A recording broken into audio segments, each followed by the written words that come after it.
कन्हैया जी, आपने मोदी जी की बात किया, योगी जी का बात किया, कहीं पे भी राहुल गांधी का बात नहीं किया। दिल्ली से आते वक्त आप मिलके आए थे क्या? और दिल्ली से आते वक्त राहुल गांधी कौन है? और सुनिए, आप इक्वालिटी की बात कर रहे हैं। कौन राहुल? आपने इन्हें कौन राहुल? हेलो, आपका प्रश्न राहुल गांधी के बारे में क्यों नहीं बताया? बस यही है, और कुछ है?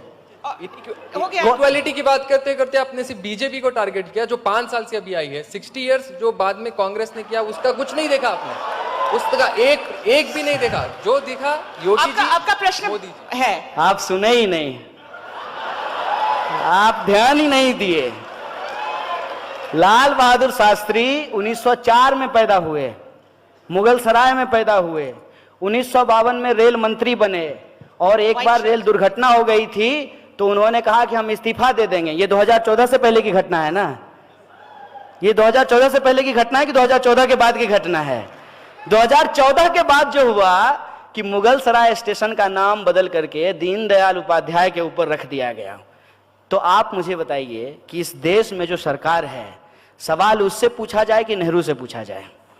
आप बता दीजिए। ये तो वही बात हो गई ना, इस पे हमने बात की, हमने कहा आपको। देखिए, ये एकदम जानते हैं संबित पात्रा स्टाइल सवाल है। ये क्यों है, ये क्यों है, इसको आप समझिए। आप जो है, आप मुझे ये टैग करना चाहते हैं कि आप 2014 में जो हो रहा है उस पर ही सवाल कर रहे हैं। नहीं, थोड़ी सी जहमत उठाइए। मैं उम्मीद करता हूं कि आपके पास एंड्रॉइड फोन होगा, और आजकल 4G स्पीड भी जियो धन धनाधन दे रहा है, तो आप जो है उसको खोलिए, और आप जो है मेरा टाइमलाइन 2014 से पहले जाकर के चेक कर लीजिए कि क्या एक भी सवाल हमने मोदी जी से पूछे हैं? एक भी सवाल हमने मोदी जी से नहीं पूछे हैं। जो भी सवाल हमने पूछे हैं माननीय डॉक्टर मनमोहन सिंह से पूछे हैं। यही हमारी जिम्मेवारी है बतौर नागरिक, बतौर citizen of this country. It is our responsibility to ask the question to the power. माने कमजोर से सवाल तो कोई भी पूछ सकता है। कमजोर से सवाल पूछने में क्या है? जो पावर में बैठे हैं उनसे सवाल पूछिए। आप बताइए, आप कह रहे हैं राहुल गांधी, क्यों नहीं? राहुल गांधी प्रधानमंत्री हैं देश के, क्या है? अरे जब प्रधानमंत्री हो जाएंगे तब राहुल गांधी से भी सवाल पूछेंगे, इसमें क्या दिक्कत है? और ये बात आप मेरा नोट करके रखिए कि राहुल गांधी प्रधानमंत्री हो जाएंगे, और राहुल गांधी जो आज बात बोल रहे हैं, यदि उस बात को नहीं पूरा करेंगे तो इसी मजबूती से राहुल गांधी से भी सवाल पूछेंगे। यह बात को हम आपको कह देना चाहते हैं। यह जो साजिश है, इस साजिश को आप समझिए कि अपनी गलती जो है वो हम पड़ोसियों के मत्थे मर देना चाहते हैं। मैंने आप बताइए कि देश में जो हो रहा है उसके लिए हम पाकिस्तान का नाम ले रहे हैं। क्या है पाकिस्तान? मुकाबला करना होगा तो पाकिस्तान से मुकाबला करेंगे। अमेरिका, ब्रिटेन और चाइना से मुकाबला नहीं करेंगे कि पाकिस्तान से मुकाबला करेंगे। इसको आप समझिए। जानबूझ करके एक ऐसा कॉम्पिटिटर चुना जाता है। वीडियो गेम खेलते होंगे मोबाइल पे। वीडियो गेम में क्या होता है कि क्रिकेट खेलता है लोग, तो अपने हिसाब से प्लेयर चुनना होता है, अपने हिसाब से टीम चुनना होता है, तो जो खेलता है हमेशा वही जीतता है। ये देश में वही हो रहा है। सरकार में जो बैठे हुए लोग हैं अपने हिसाब से विपक्ष चुन रहे हैं। मैं विपक्ष नहीं हूं, मैं विपक्ष की भूमिका में होना भी नहीं चाहता हूं, लेकिन विपक्ष का जो काम है वो काम यदि सरकार करे तो फिर विपक्ष क्या करेगी? विपक्ष का काम है सवाल पूछना, सरकार का काम है जवाब देना। विपक्ष जो है उसको कहता है जवाब दो, और सरकार जो है वो सवाल पूछ रही है। ऐसा थोड़ी होता है। जो कांग्रेस ने किया तो कांग्रेस ने वो भुगता। कांग्रेस है, राहुल गांधी तो प्रधानमंत्री नहीं है, मनमोहन सिंह भी नहीं है। वो जो है, जो मुद्दा आपने उठाया था माननीय मोदी जी ने करप्शन का, कि ये लोग बहुत करप्ट लोग हैं, इनको सत्ता से हटाइए, हमको सत्ता में लाइए, हम जो है काला धन वापस लेकर के आएंगे। आया। और क्या कहे थे कि हम 2 करोड़ जो है रोजगार पैदा करेंगे, मिला। बोले थे महंगाई कम कर देंगे। जाते हैं ना, ठीक, हंसता हुआ नूरानी चेहरा प्रधानमंत्री का पेट्रोल पंप पे देख के लगता है कि काश जो है, काश मोदी जी का, जैसे उन्होंने प्रचार में 3D फोटो मोदी जी का घूमता था एकदम ऐसे चलते हुए 3D। हमको तो मन करता है कि पेट्रोल पंप वाले को कहें कि यार यहां भी 3D फोटो लगा दो प्रधानमंत्री का। कम से कम ये देख के तो महसूस हो कि असली प्रधानमंत्री हैं, देख रहे हैं। पेट्रोल का दाम जो बढ़ रहा है वो रोज देख रहे हैं, ये एहसास तो हो। ये सवाल किससे पूछा जाए बताइए? वो जानते हैं क्या करते हैं? ये सवाल वो जेएनयू के ऊपर रख देते हैं, ये सवाल वो हमारे ऊपर रख देते हैं। ये सब आप तो माने आप शरीफ आदमी हैं, आप बहुत अच्छे तरीके से पूछे हैं।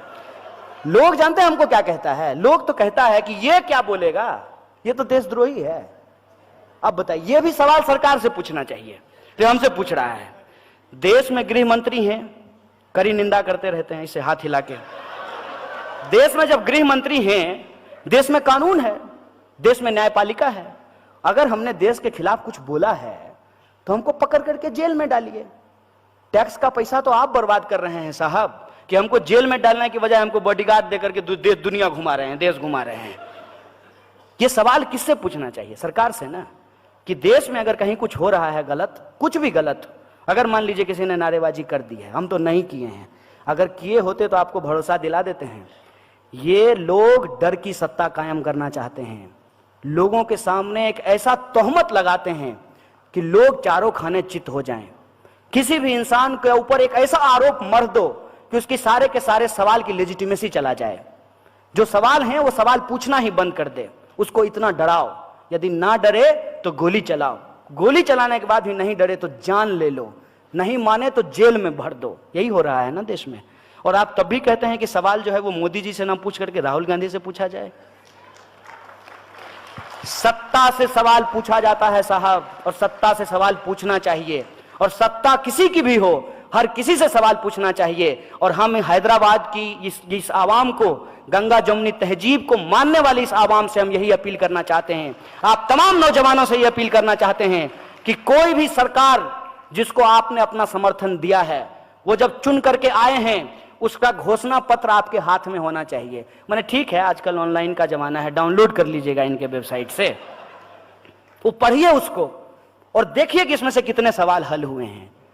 और ये तो साजिश है ना कि 2014 में भी ऐसा होता था, 2012 में भी ऐसा होता था, 13 में भी ऐसा होता था, तो मतलब ऐसा ही होता रहे तब तो बहुत अच्छा है ना। कि अभी बीजेपी कह रही है कि कांग्रेस के समय में भी गरीबी है इसलिए हम गरीबी दूर नहीं करेंगे। कल को यदि कांग्रेस जीत करके आए तो कांग्रेस कहेगी तो बीजेपी को जिता करके देख लिए, वो थोड़ी गरीबी दूर किया, अब हम भी गरीबी दूर नहीं करेंगे। इसका आप जेनेसिस समझ रहे हैं? ये जो सवाल जिस तरीके से आज उठाए जा रहे हैं, आप भी उसके शिकार हो गए हैं, ये हमको कहां पहुंचा देगा उसका मतलब समझ रहे हैं? इसका अर्थ आप समझ रहे हैं कि डेमोक्रेसी होगा ही नहीं, डेमोक्रेसी बचेगी ही नहीं। और इसका एक सबसे बड़ा जो खतरा हुआ है, एक आखिरी बात आपके सवाल को रिस्पॉन्ड करते हुए कहता हूं कि इस देश के एक पार्टी के एक अध्यक्ष को यह हिम्मत कहां से आती है कि वो कहते हैं कि 50 साल राज करेंगे। Who are you? राज करेंगे? ये भाषा कहां से आई है? कैसे ये भाषा निकाल पाते हैं लोग? क्योंकि उनको भरोसा है कि जब भी वक्त आएगा कांग्रेस बीजेपी करके, अपनी गलती किसी और के सर मढ़ करके, हिंदू मुसलमान करके, समाज का ध्रुवीकरण करके चुनाव जीत जाएंगे, हमको कौन हरा देगा। और हारने की स्थिति आएगी तो ईवीएम जिंदाबाद। ये जो स्थिति है, इस खतरनाक परिस्थिति को आप समझिए। कौन होगा प्रधानमंत्री? कौन होगा प्रधानमंत्री? अरे ये कोई मैंने रॉकेट साइंस है कि आपको समझ में नहीं आ रहा है कि कौन होगा प्रधानमंत्री? अरे जिसको जनता चुनेगी वो होगा प्रधानमंत्री, इसमें कौन सी बुराई है? लेकिन यह सवाल कैसे प्रोजेक्ट किया जा रहा है? यह सवाल ऐसे प्रोजेक्ट कर रहा है जैसे 2019 में चुनाव नहीं होगा, पार्लियामेंट्री डेमोक्रेसी नहीं होगी, WWF का फाइट जो है राहुल गांधी होंगे और दूसरी तरफ जो है मोदी जी होंगे, दोनों बीच के बीच में फाइटिंग होगा और जो फाइटिंग जीतेगा वो देश का प्रधानमंत्री बनेगा। ऐसा है क्या? इस देश में 545 सीट पे चुनाव होना है। 545 सीट पे जब चुनाव होगा, उसमें जिसका बहुमत होगा, जिस सरकार की बहुमत होगी, जिस अलायंस का बहुमत होगा, वो लोग जाकर के अपना जो है प्रधानमंत्री चुनेंगे, वो अपना मंत्रिमंडल चुनेंगे। यही होता है ना पार्लियामेंट्री डेमोक्रेसी। ये प्रेसिडेंशियल मोड ऑफ डेमोक्रेसी है। ये अमेरिका तो नहीं है, ये हिंदुस्तान है ना। अमेरिका के चुनाव में और हिंदुस्तान के चुनाव में क्या फर्क है? अमेरिका में प्रेसिडेंशियल मोड ऑफ इलेक्शन है, जनता सीधे प्रेसिडेंट का चुनाव करती है। हम अपने यहां सीधे प्रेसिडेंट का चुनाव नहीं करते हैं, सीधे प्रधानमंत्री का चुनाव नहीं करते हैं, हम एमपी का चुनाव करते हैं।